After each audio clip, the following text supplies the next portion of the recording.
because even if we have different backgrounds, we kind of had to jump through the same kind of hoops to get to where we are. Like anybody that wants to be where we are now has to go through the same process. Hi, I'm Dr. Siri, And I'm Dr. Ava. and we are Sistas in Medicine. Today, we wanted to talk to you all about our journeys and about how we got to where we are today. Dr. Ava, tell us, when did you first know that you wanted to become a doctor? Me, my story is that my mother's a doctor and so is my father. And there's a whole lot of other people in my family, very close family members that are doctors too. And so I grew up in a medical world. My mother and my father used to take me to work with them when I was a little girl. So that's all I've known. And as I was growing up, just seeing what they were doing and the impact that they had on people, I just became more and more interested in knowing what medicine was about. And I kept going to work with them, asking questions, and that's pretty much all I've always wanted to do was medicine. How about you? Here, I only ever wanted to be a doctor. And the strange thing about it is that I didn't know any black female doctors growing up on the west side of Chicago. Like, I didn't know, I didn't see anyone that looked like me doing that. I had an old Asian man as my pediatrician, and he used to say all the time that I was going to be a doctor. So he kind of planted that seed. And from that point, I was always interested in like sciences and like learning anatomy and stuff like that. And so I just kind of ran with it. And here I am today. I guess we both ended up being doctors for very different reasons. Right, right. And the thing with medicine, I don't think that you necessarily have to be smart to be. I don't consider myself smart. I've always been a regular girl who likes fashion, who likes makeup. I'm just a girly girl, and I've always been like that. But I've always been very responsible with my schoolwork. And so if I was given homework or I had exams, I made sure to study for those tests so that I could do good. But I wasn't always the top of my Say, when class. people tell me, "Oh, you're so smart," I always say I work harder than I am smart, and then the comeback is usually, "Well, you're smart enough to know to work hard." So I feel like that's what it takes to be a doctor: just hard work, time, and dedication. And if you have the will to do it, you can do it. That's true. That's for anything. Anything goes.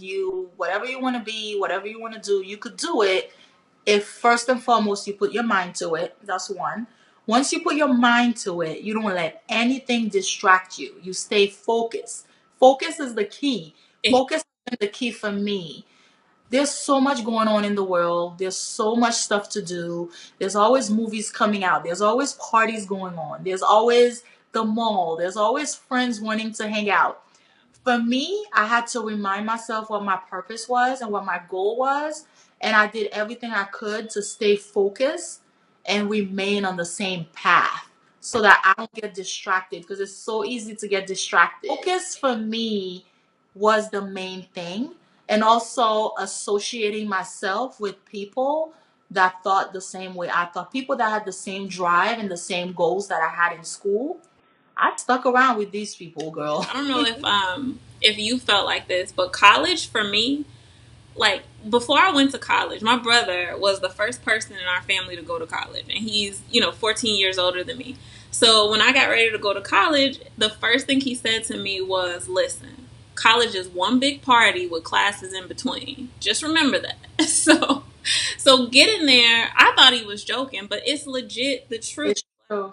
There's Yeah. always a party. There's always something to do other than study. And you kind of have to discipline yourself to say, I'm going to study because college is hard. College is no joke, especially if you go somewhere like a Northwestern, like I did, or a Florida University, like you did. Like, it's not just a walk in the park. I'm glad you feel that way too. Because me, when I left high school wasn't bad. But going from, and I did okay in high school, I did pretty well. But going from high school into undergrad, oh my God, that was a shock for me. The first semester was horrible. I was like, what is this? This is completely different than what I thought it was going to be. The classes were hard because I was pre-med, but the classes were hard.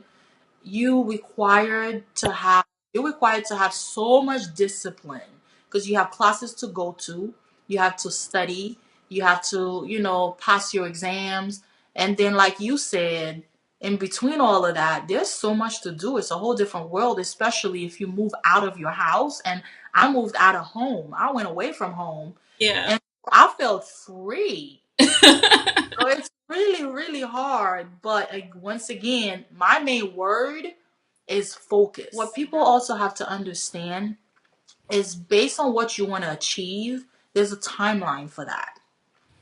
And because there's a timeline for that, you have to set your own timeline. Everybody's timeline is different. I had my own timeline and I needed to make sure that I accomplished what I needed to do in my timeline. And so because of that, I had to make sure that I stayed on top of things, and that kind of helped me out. Like, tell me the specifics of your timeline.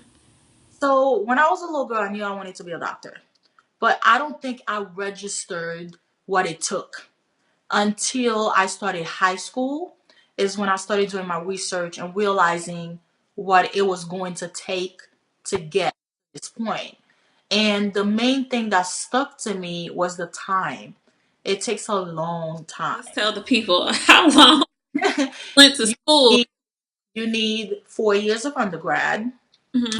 4 years of medical school, and at least 3 years of residency based on what you want to be. 4 years of undergrad and 4 years of medical school, that's a given. That's an 8 year that you have to have no matter what.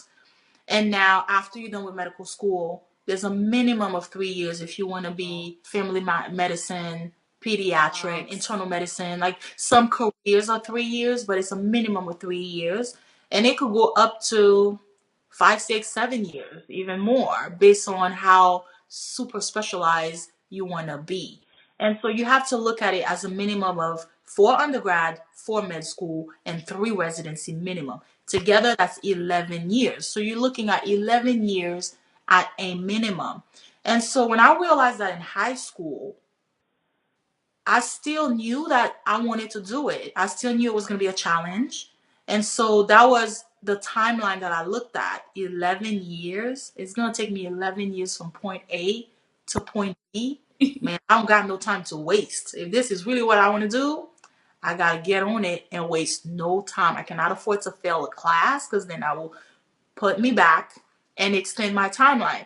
And so I had to stay focused and remember that. And for me, I did 4 years of undergrad, but then I took a year off in between finishing undergrad and starting medical school because for me, I needed to save money. Like, I was, working 3 jobs in undergrad on top of studying. So my time management skills had to be on point. Wow.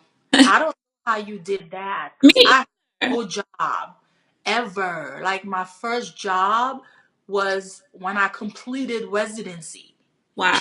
because it was that difficult for me. I could not even afford to go to work. And so, like you said, you had to save money.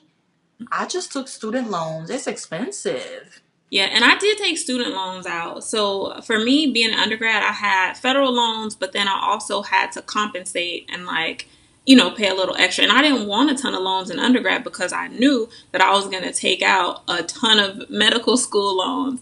And so I was like, well, let me sacrifice this year to, save money. And that way I'll have a stash while I'm in medical school as well. So, and the way I did it was during the year that I took off after undergrad, I was applying to medical schools then. So I knew I graduated in May, and I knew by that November or December or whenever they start letting you know that you're accepted, I knew by then where I would be going for medical school that next summer. So I didn't Right. waste any time. I did use that time to work and save money and. Right. But the timeline is very real. But you did do good though, because you still stayed focused and continued. Me personally, I know myself. I know that if I had taken time off, it would have felt too good, and I don't think I would have went back to school because it's so hard, it's so complicated, it's so time consuming, it's so emotionally draining, it's exhausting and it's all of that. So I know that if I had taken time off, I don't think I would have went back. But I wanted to remain in the momentum and just keep going, keep going, keep going, and not stop. What I do want people to know though is this. If you are considering being a doctor, I think that looking at the time that it takes could be discouraging from the get go. And so I think a lot of people just say, nah, it's taking too long. I just can't wait to start my life. And so because of that, they don't pursue it. But I just want everyone to know this. If you already know what you want to do and you know this is your goal and you start from the beginning and you stay focused and you don't let nothing distract you, the time will go by so fast. And even though you're going to have friends left and right, and that was my story. I had a lot of friends that were getting married, having kids, having jobs, buying houses. You know, they were living as adults. And I was still like in my little apartment, broke as hell, studying and looking at everybody's life. And I was like, man, like, when is that going to be me? But even though these people started their lives way earlier than I did, if you stay focused and you finish, you arrive to the finish line. When your life starts, the first day you start your life, you're already 10 years ahead of everybody else. Right. And so that's how you have to look at it. The opportunities are vast. What you're going to be able to do once you're done Mm. is beyond, I don't even have words for that. Nothing can stop And you. your earning potential is through the roof. Like doctors, I mean, granted, doctors don't make as much money as they used to make, and no one should go in it for the money at all. But the pay is a perk because, like you said, you can start your life. You can buy a big house if you want. You can buy a brand new car if you want. So it's worth it. The payoff is great at the end. Yeah, I mean, it's definitely worth it. You're going to have a lot of student loans, but don't let that stop you. Because at the end of it, once you're done, you'll be able to pay your student loans and you'll be able to do much more. Plus, if that's your passion and that's what you always wanted to do, you're going to be happy doing it too. It's hard work.